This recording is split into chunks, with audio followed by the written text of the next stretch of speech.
Jangan kok ya. Yo mbok ning romantis omah-omah joglo awake dhewe gandengan. Lah wong numansane lagu ki guyangan lho, Mas. Yo tapi kan pasangan couple, kudune awake dhewe gandengan ning joglo medun karo nyanyi. Kuwi lak biyen mantanmu. Jancuk.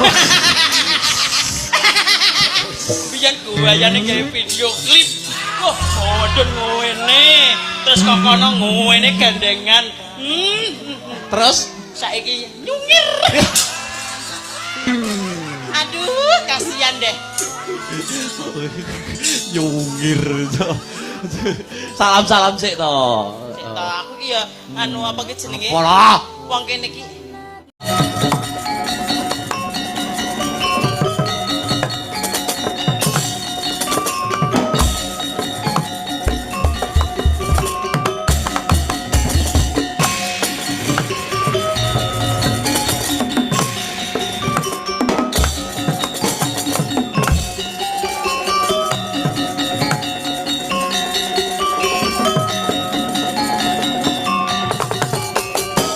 Mangga, yo.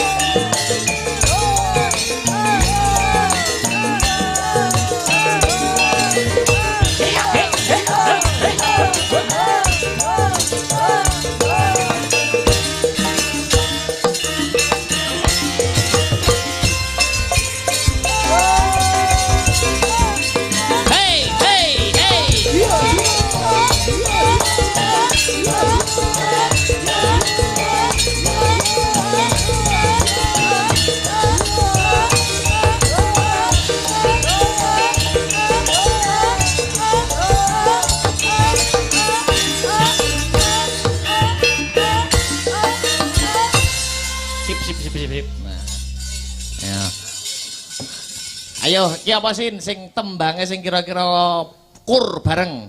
Ben gumiak.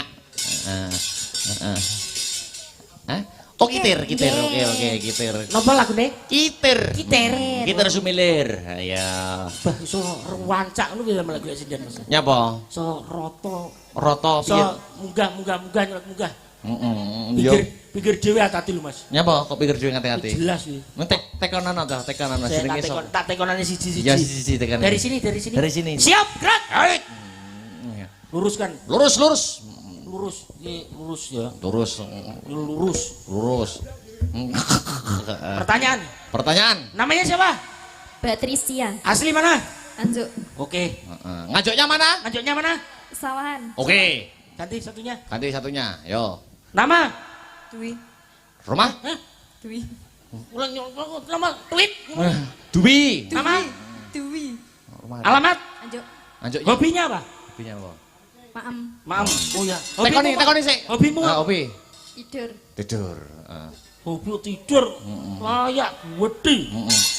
Anu, tekoni iki ngajoknya mana? Ngajoknya mana? Warjayeng. Warjayeng. Oke, terus. Lanjut. Nama? Siap Sinta. Alamat? Nganjuk. Ngajoknya mana? Dugdawa. Oke. Sing cendek kene lho. Enggak ada. Jeneng desa kok. Hobi? Hobi berenang. Oh. Iso nglangi berarti? Mboten. Iya lagi Mas. Hobi berenang ora iso nglangi. Ya Oke, belajar siap. kok ora apa-apa. Belajar siap. Oke. Yang satu. Namanya? Sri. Halo, krungu halo. Wah, kresek. Sri. Oh, Sri. Pesek. Pesek. Rumahnya? Kampir. Kampir. Kampir ini, Bu. Kampir nganjuk. Nganjuk ya. Hobi? Gelut. Ukur mutar kowe. Mas. Dari tendasmu geblak kowe. Iki kok padha ngerti kenekne ngono kuwi. Kayak aku mang ya. Yang terakhir nama? Terakhir. Nama? Dika. Sumiran. Hei, kowe Joko Sumirah. Siapa? Yovika. Rumahnya? Ngawi. Ngaminya mana? Babu. Enggak. Sek. Iki rene iki. Yang mana gak ke belakang? Mundur, yang lain mundur. Diurus. Tak urus. Namanya siapa? Yovika. Rumahnya? Ngawi. Ngawinnya mana? Babu. Aku lerono, Mbak. Loh, parang no. Monggo. Ning babuke ku lho. Loh, iya. Kuwi jeneng desa, nama desa. Iya, kuwi lho. Desanya? Desanya Sukawiono. Dusune. Dusune Babu. Syukur mutar kowe. Kowe tau pengen rono ora? Gak. Nyapa? Jeribut. Hei. Nyepelekake mboten. Nyepelekake, aja kaya mangkono. Mosok wis padang ngono kuwi. Lho, nggih kula bersih. Bersih no. Soale rajin kerja bakti. Jajal di pub. Hei, Lho, dusun nek dipapi lho piye maksud? Maksudnya dusune iki lho dipoto. Oh, dusun dipoto ya. Sampe ning gregekne aku ya mau jombak pancing ngono kuwi lho, Mas. mancing pripun to, Mas? Dusune iki lho. Enek tenan bukan Google kuwi lho. Jenengane timbangane ngoten niku to. Sik, Lebih saiki baik. tak tekoni, Mas. Jenengan wong Nganjuk ya? Anjuk. Nganjuk. Heeh. Nganjuk kuwi lek nggon aku kan Banyuwangi ada logone. Hmm. Logone kan peta Banyuwangi. Iya, no. Lek Nganjuk iki logone apa, Mas? Kabupaten Nganjuk. Jaya Stamba no. Lambange Lambange yo watu brambang watu. Anjuk Ladang. Anjuk Ladang. nggonmu, dusunmu gambare apa? Gonku Petringin. Sik. Mbawuk emang Dusunmu lho. Mbawuk emang logone apa mbawuk? Logone kuwi apa? Logone mbawuk apa? Petringin. Terus Gede dah. kurang ajar ya, Bro. Lho, nggih niku saestu lho. Saestu kuwi tenanan kok. Nggih, soalnya sing digambar teng map niku to, etan kula kan punden. Punden. Niku wete gedhi ngoten. Gedhi. Nggih rimbun ngoten. Ya ngono kuwi jenenge Mbawuk. dusunmu ya ngono kuwi. Nggih. Berarti ngan ngono kuwi. Nggih. Ya nek ringine ngono kuwi. Nggih. Enak. Kuwi nek Nggo tapi naranggen kula kersane pirsa nggih kula. Nggih, bener. Bawuke niku wau. Oke. Masuk ayo. Yo sesuk sampean Sherlock, Mbak, nek pas kok kono ae. Oh iya, siap. Berat. Ini aku ditekoni wong gak enak lho kuwi. Engko disuguh ning kono. Tanggapan to, Pleng? Nggih, nanti nek ngawin nek bawa ora enak. Aku. Rapi belas. Gitar semilir ya. Ya, gitar semilir ya. Coba kayak apa yuk? Bersama Yovika. Sindan asli. Bu. Ndak enak. Gak enak ngawi, Bu. Tapi niku saestu lho Mas, kok Iya, dikurang. iya. Oh, aku gak aku ngono kuwi. Ya ya ngengkel yang dia ya. Ya ya, supaya omahmu kono. Ya, dadekke Mas. Ya, Heeh. Dalem. Terakhir gue penutup kembali ke Mbak Prigel. Heeh. Mas, Apa? Yovika apa lho? Apa kamu agak kuwi? Mbak Prigel balik, monggo. Iya no, untuk penutup satu kali lagi Mbak Prigel. Ya. Jumeneng Mbak untuk penutup. Apa? Tak tekoni sing Mbak Prigel. Apa nih? Prigel. Sampean asline ngendi? Yu. Pangkah ngulek-ngulek kuwi ya ta iki. Tulung Agung lek aku. Tulung Agung. Iya. Gak ngawi pisan. Bawuk kemang to. Lek Yovika. Senenganmu. Aku lagi roh iki ya. Ya kowe gumun ngono. Yo, mula ben percaya dolan rono to, Mas. Wah, sesuk aku iki meneng ae mikir aku. Mikirnya apa? Ya arep rono ya aksese piye ngono. Penak to wong Ngawi dalane halus kok. Oh iya. Napa Mbak Prigel nggo penutup? Heeh. Bokong semok, Mas. Apa? Wah, cocok iki blokong. Bawang semok.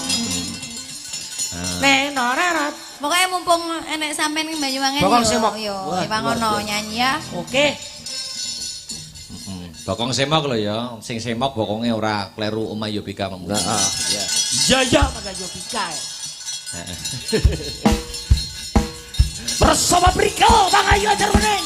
Asabrata Indonesia. Oh, Luar biasa. Ya. Ada Akbar Oke, bottom play. bersama Mas Danya Nganjuk. Ya. Ayo Mas play. Sa sa sa sa sa sa sa sa.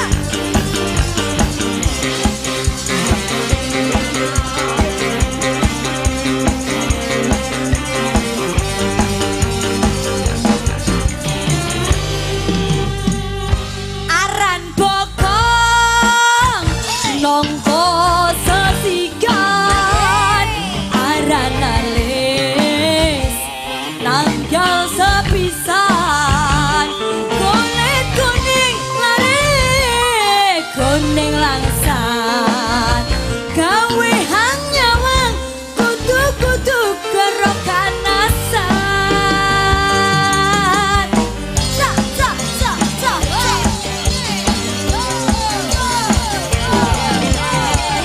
bokong semok bokonge sapa eman moto sing tinggo ndelang lampe sesikar lare sikar kepondo gawe kereges kudu kepengen nyenton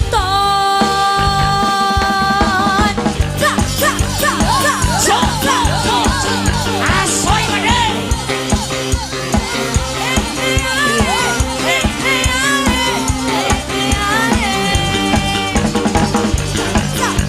Asta Berata Indonesia suka.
Bakang Semar Luar biasa. Makasih Mbak Prike. Astabrata luar biasa. Ngene iki mendina dijak to Mas Caca. Sinten to? Iki lho. Nggih niku pun njaluki jadwal wae. Oh ya, kudu ngono ben tambah regeng ya Mas Nggih, ya. nggih. Oke. Sing ngibot loro meniku pun seneng. Aku wis ngomong wingi, kula pun bosen nggireng.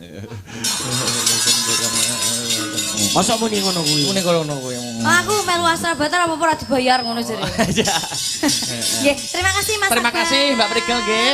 Mas Cemple. Nggih, Sampun sawetawis anggenipun paring lelipur ingkang baku Mas Cemple ndonga napa kagem bersih desa Ngadipira monggo. Nggih, mugi-mugi Ngadipira tambah maju. Amin. Ayom tentrem gemah ripah loh jinawi. Amin. Ibu Lurah sak perangkatipun mugi-mugi paringan panjang yuswa bagas waras lan masyarakatipun tambah makmur. Amin. Tuku tahu di Kediri bila ada waktu kita bertemu kembali. Oke, terima kasih Mas Da. Tawon ono entupe, lakon Lakon ono tutuke. Terima kasih ya. Nggih, Mas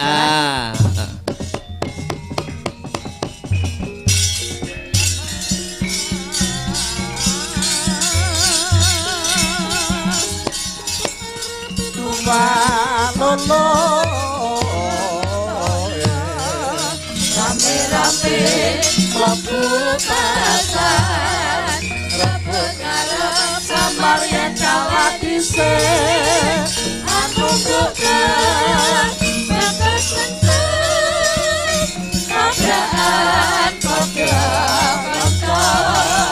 selawar robat kulit jalan sing ayu wis sampean ngomong-ngomong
kadung dawuh man.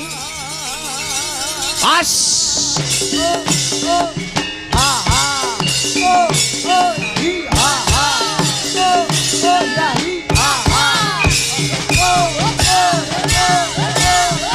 Hei hei.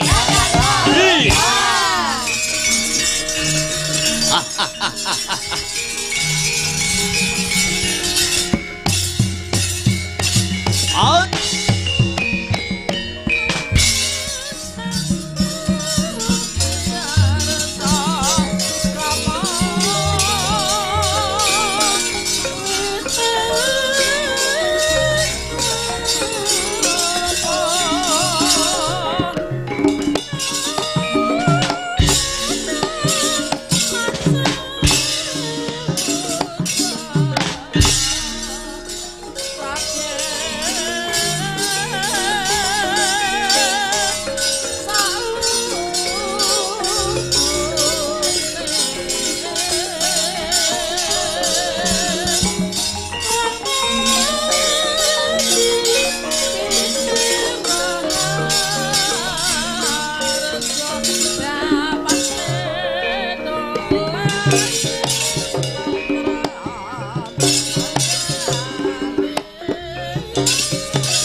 Wedhus sih.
Sekrobala kang tumingal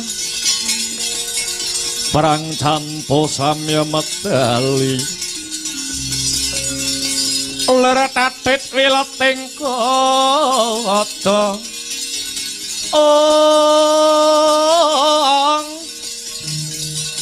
danyuanggung manguncang di bendang sang ati medil Latinyo ngedali wus ingut latalah ya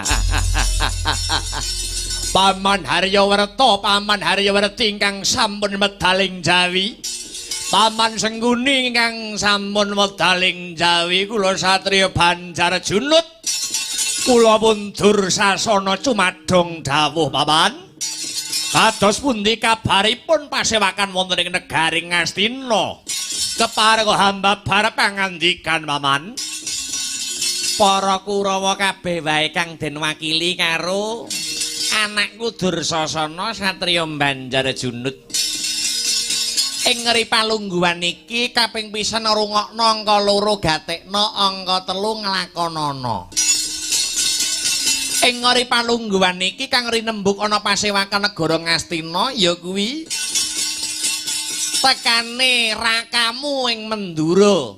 Sinuwun Prabu Baladewa disuni priksa karo anak Angger Duryudana babakan rong perkara. Angka 1 ya kuwi ilange utawa murcane Atmajendra Ngastina si Lesmana Mandra Kumara kang tanpa pepoyan.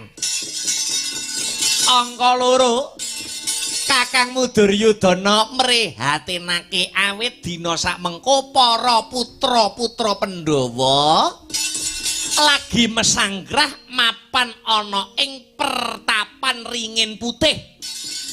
Kamangka pertapan Ringin Putih kuwi maksih ke bawah perintah kelawan negara Ngastina. Pertapan Ringin Putih kuwi wilayah negara Ngastina sisih kidul. Putra-putra Pandhawa ning kono mesanggrah meguru Purwita karo pendhita anyar katon. Sing jenenge ya kuwi Begawan Madubranta. Pendhita tiban pendhita anyaran. Pancen kaya mengkono Dresasana. Lah iki mau wekasane didum sing dadi gaweane.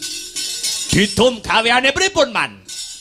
Perkara ilange anak Angger Lesmana Mandra Kumara dipasrahake karo wong Ngawangga ya kuwi kakangmu Adipati Basukarna.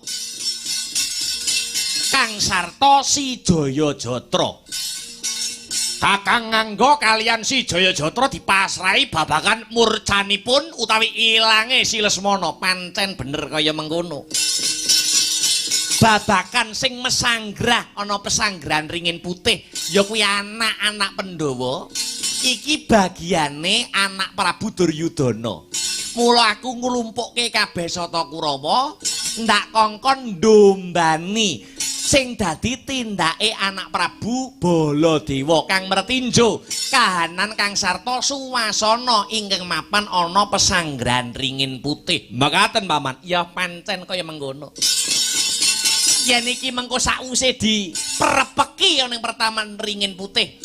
Kok Begawan Madubranta kang sarta anak-anak Pandhawa duweni niat kang kurang prayoga, duwe niat bakal jongkeng sing dadi kawibawane Sinuwun Ngastina.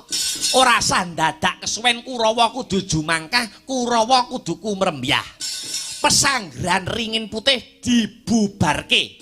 Yen bisa Begawan Madubranta dilangi pisan sing dadi nyawane. Makaten Paman, ya pancen kaya mengkono. Ning ngaten lho, Pan. Wong meguru niku nak ora ana eleke. Wong meguru niku ora enek eleke. Kenapa kok dijubriyani? Kok dadak anak-anak Pandhawa dijubriyani? Ngene lho, Dur. Ambak duwe niat apik, ambak duwe niat becik. Peranakan Pandhawa kok meguru. Orang duwe niatan jongkeng kawibawane Sinuwun Ngastina. Nanging Pandhawa kuwi tetep salah. Anak-anak Pandhawa tetep salah. Salahe mangke teng pundi? Lah kok mesanggrah ning Ringin Putih. Kamangka Ringin Putih kuwi isih ke bawah perintah negara Ngastina. Katik ora ijen lho. Katik ora njaluk idi palilah karo Sinuwun anak Angger Duryudana lho.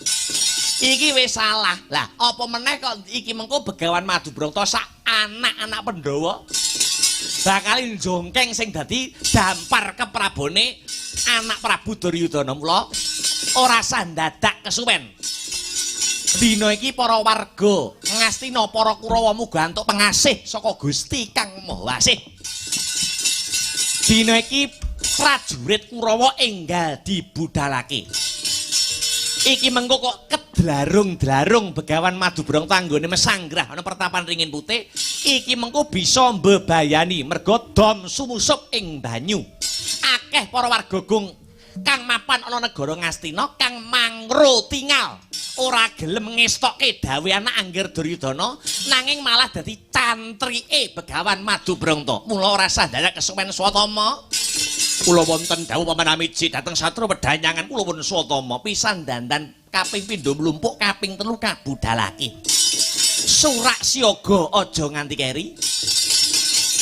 Diluruk pertapan Mat Pertapan Ringin Putih kang dipandhegani Begawan Madu Brangta.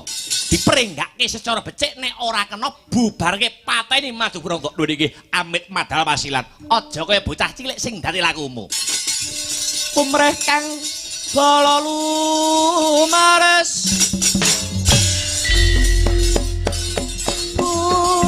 budaling prawadya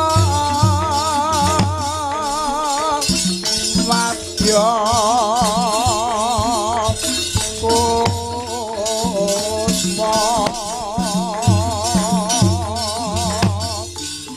warna-warna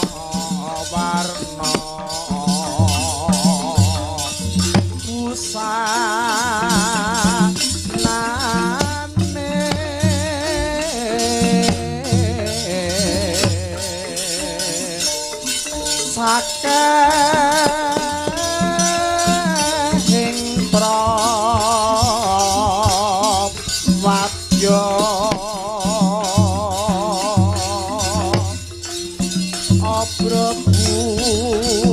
abrabusana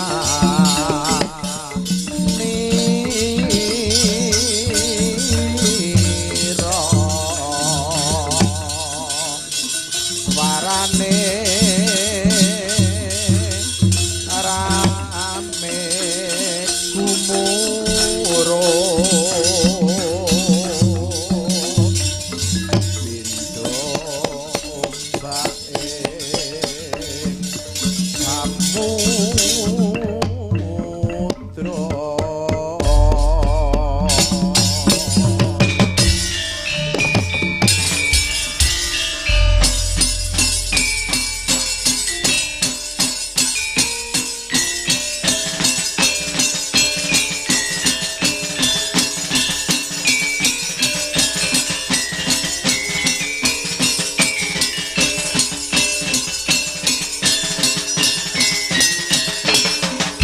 Ya.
As.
Hi.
Oi.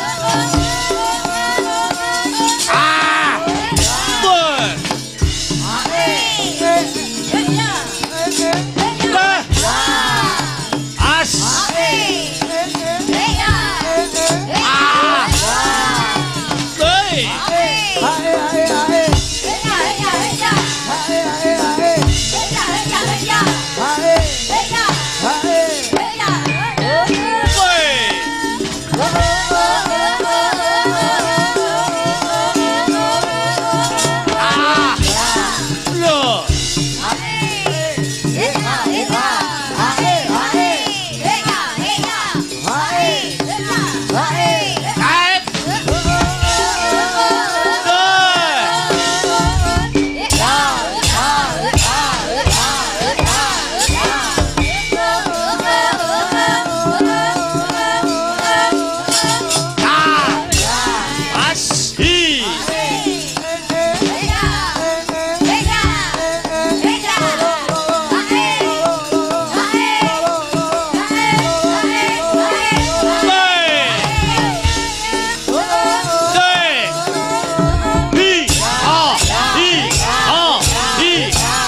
Handhetel kayuh gegono Risang Rama Ndaya Patyana Yaksa Gung Cangkrama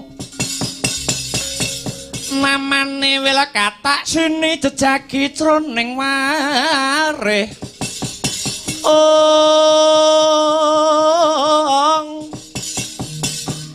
Mbadha kolam tanpa tuwuk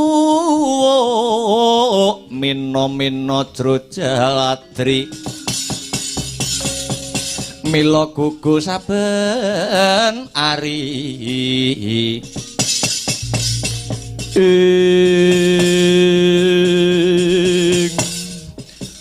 iya jagat iya dewa ya Bathara dereng dangu anggen kula lumampah saking kraton negari Ndwaramati dumugi wonten ing pesanggrahan Ringin Putih lah kok menika wonten anak angger wisanggeni ingkang sarimbit kalian anak-anak kula nuwun inggih anak angger Antarja anak angger Gatotkaca kang sarta si Antasena lah kok sami mapan wonten ing pesanggrahan Ringin Putih wah kapi aku sarimbit kelawan kadang-kadangku Kakang Antarja Kakang Gatotkaca kang sarta Kakang Antasena ripalungguhan iki mesanggrah mapan ana ing pertapan Ringin Putih kene sedyaning kayun wisanggeni Kakang Antarja Kakang Gatotkaca kang sarta Kakang Antasena kepengin ngudi indaking ilmi nggayuh wimbuing kawruh marang pandhita kang mapan ana ing pertapan Ringin Putih kene kang peparape Begawan Madubranta lah kok dadi iki Siwa Anoman kok petrek-petrek sarimbit kelawan petrek-petrek lawan Siwa Setyaki ana parigawe apa mekaten nggih Ngger kula kalian Raden Setyaki menika dinuta kalian Sinuwun Ndwaramati Prabu Sri Bathara Kresna awit ing ripalenggahan sakmangke anak angger Samba Wisnubrata Atmajendra Kraton Ndwaramati lagi murca kang tanpa pepoyan pramila ngantos kula kalian Raden Setyaki dumugi papan mriki namung Hangupadi baya wonten pundi murcanipun Raden Mas Samba Wisnubrata lho Raden Samba murca kang tanpa pepoyan nggih lakar kasinggihan pancen kados mekaten nggih lah dalah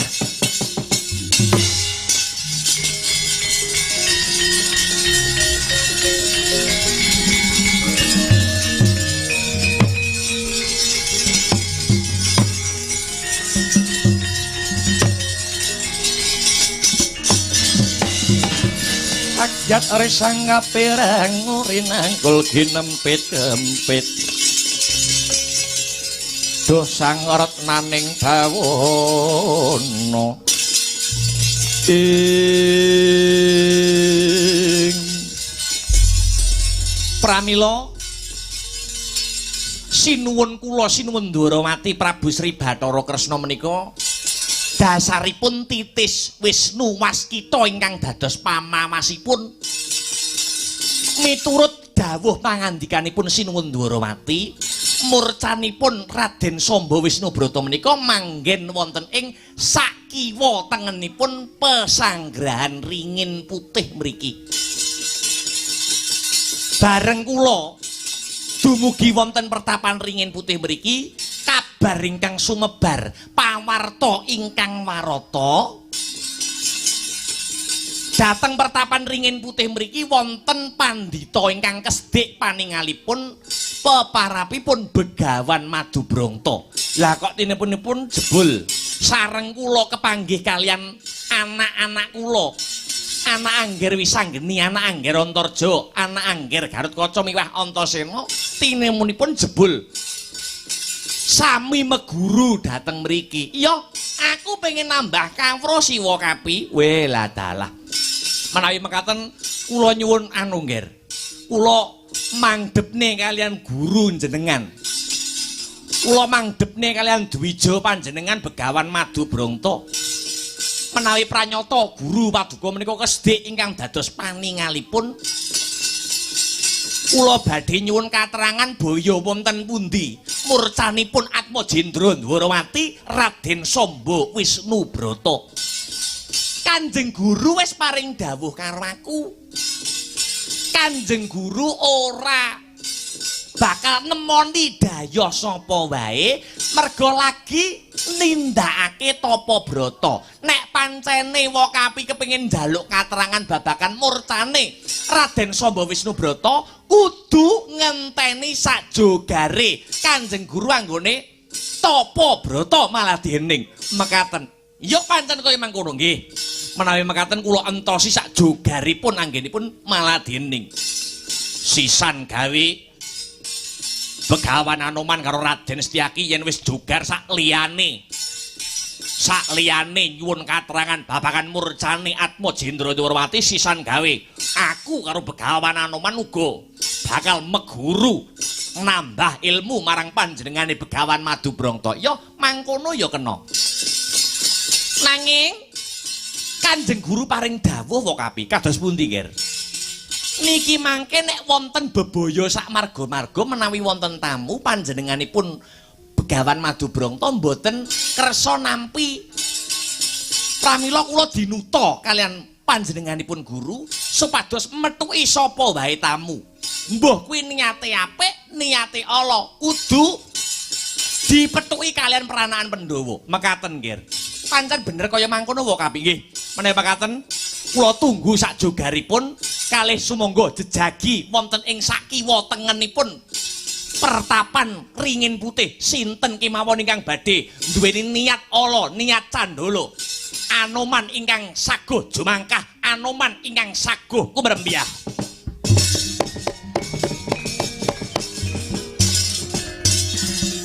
Anoman malumpat sampun prapteng witing Nagasari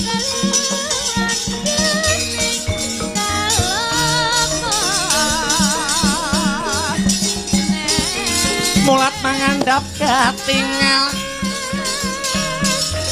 wanodya yukura aking belong rusak wara lan kesma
Itian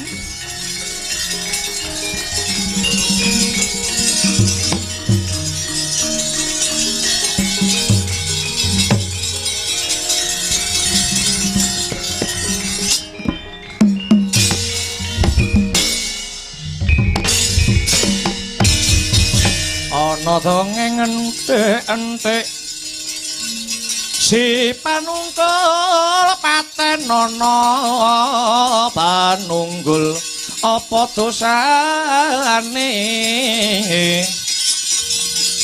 dosa ngungkuli sasama aja tindak walat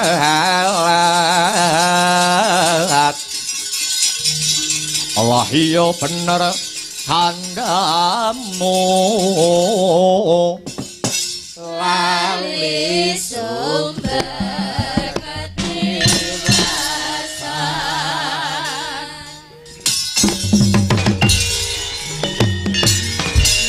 Put lah Mas Miber panonku pating kalebyur. Durung suwe anggonku lumaku saka negara Ngastina kepapak ana wanara kusika-seta tegese kedhek kula sing putih. Ora pangling Hanuman. Bambang Aswatama ya pancen bener. Sumedya laku marep nyang endi? Arep methuki Begawan Madubronto anggepe apa? Mesanggrah ana pertapan ringin putih kang maksih ke bawah perintah negara Ngastina ora njaluk idi palilah kelawan sinuwun Ngastina Prabu Duryudana. Lan apa anggepe para Pandhawa Cesiklu Purwita meguru karo Begawan anyaran Pendhita Tiban sing jenenge Madubronto. Ayo. Gelem bubar apa ora? Kowe iki Anoman ketek tuwek keplek meh mate arep meguru wae. Sing jenenge wong meguru kuwi ora ana matese, wong golek ilmu kuwi ora ana matese. Ora usah melu celeng boloten kebo latengen sumingkira Bambang Swatama. Kabeh murid-murid peranaan Pandhawa kang mapan ana ringin putih ora duweni niat candala, ora duweni niat kang ala tumrap kawibatane Prabu Duryudana, mung kepengin nyecep kawruhe Begawan Madubronto. Oh, ra edep kudu buyar saka kene. Saiki ora gelem apa dene sesuk wani karo Bambang Swatama entek wedine karewanine bagus ngemping loro ginjah pati merangi tatal grajiamu. Legan golek momongan puk punuk golek pacangan. Leno kaprayitnan lair kelan batin tebyah dada melengsati kamu aja takon dosa luan. Tuh.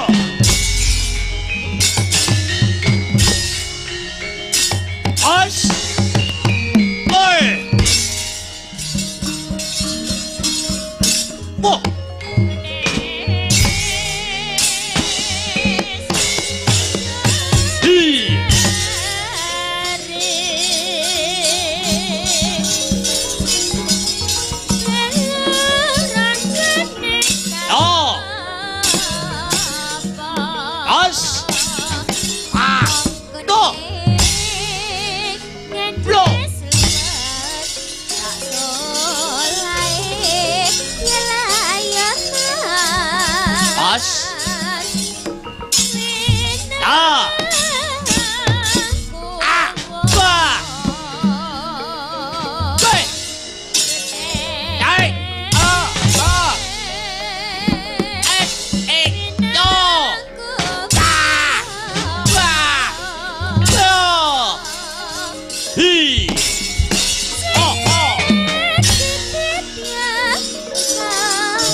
Aduh mati aku.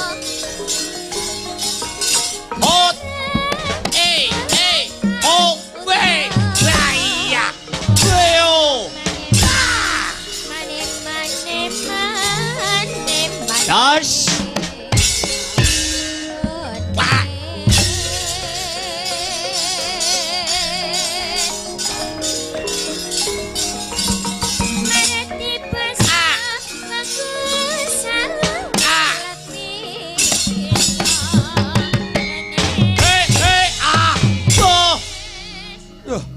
Aduh.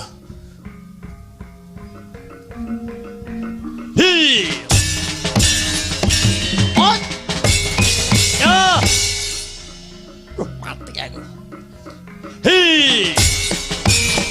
Oh, Wah.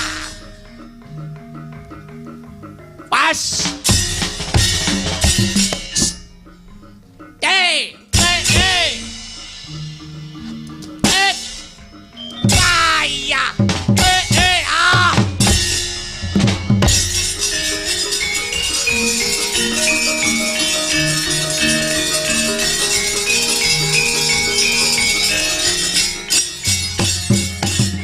As.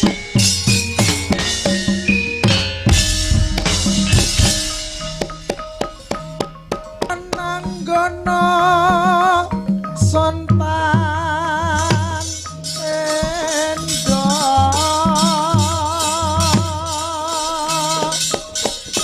den palangi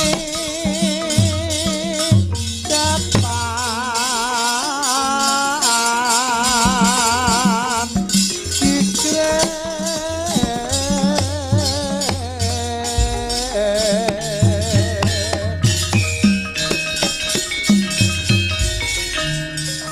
aku satriya digdaya barang mati takmu juti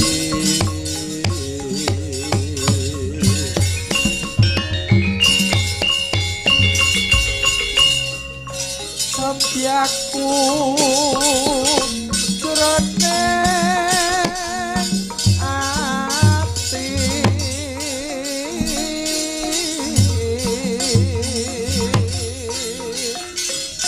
yen mati bali yuang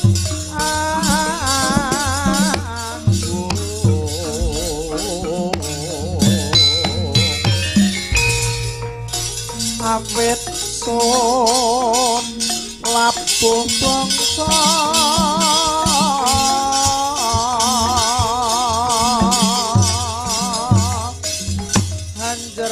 hanjrah arum asma rengki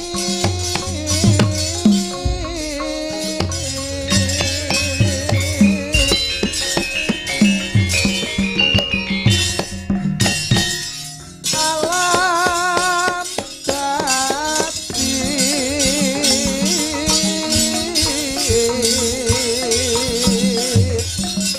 saksi son prawira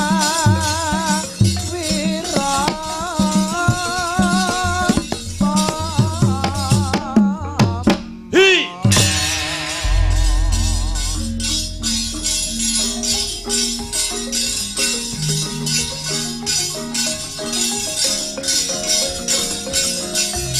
Mengcalas kowe. Tak. Jet. Ba.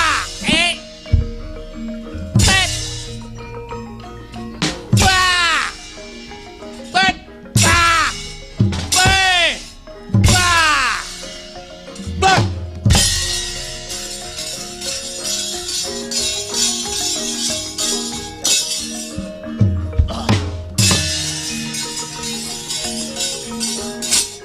Lo. Ah.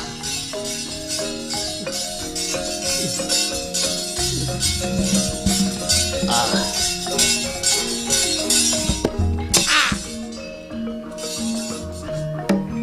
Bet. Lo. Ah. Et. Tuh. Ah. Ah. I. Ah. Ah. Ya. Gat. Ah.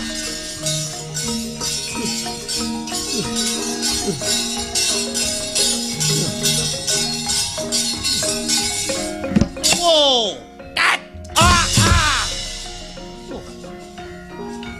Bet. Ah. Ah.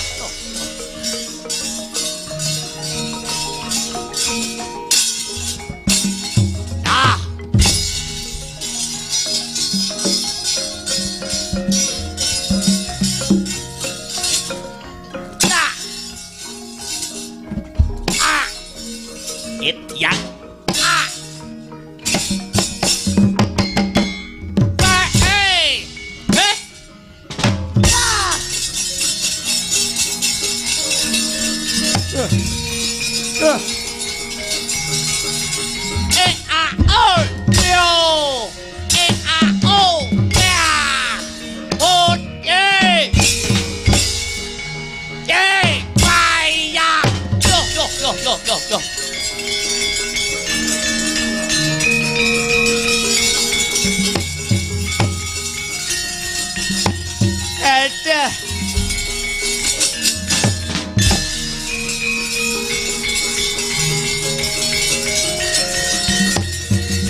Abrabak seru kabranang gagat waja mlintir gumbala sugal wijiling sabda ing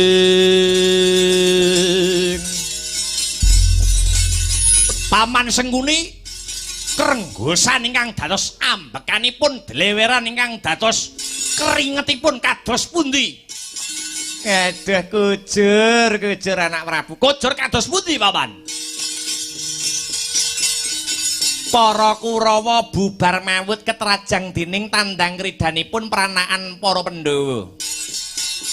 Kepara pranaan Pandhawa saklintunipun ngendangaken barisan Sata Kurawa mboten namung nyumbari kalian anak Angger Duryudana nanging kepara ugi nyumbari paduka anak Prabu Baladewa. Ajata Kurawa kae Ratu Mandura Prabu Baladewa sing modele kaya kebo nyikaran kon maju rene tanggo keset ndase. Sinten sing mungel ngaten? Pranaan Pandhawa ingkang dipun pandhekani kalian Bambang Wisanggeni. Kedrawasan ger upami pranaan Pandhawa kedlarung-dlarung anggenipun mesanggrah wonten pertapan Ringin Putih punika saged kemawon badhe njongkeng kawibawanipun anak Prabu Duryudana. Trolong nenggala cepak swargamu. Hei! Hei! Biar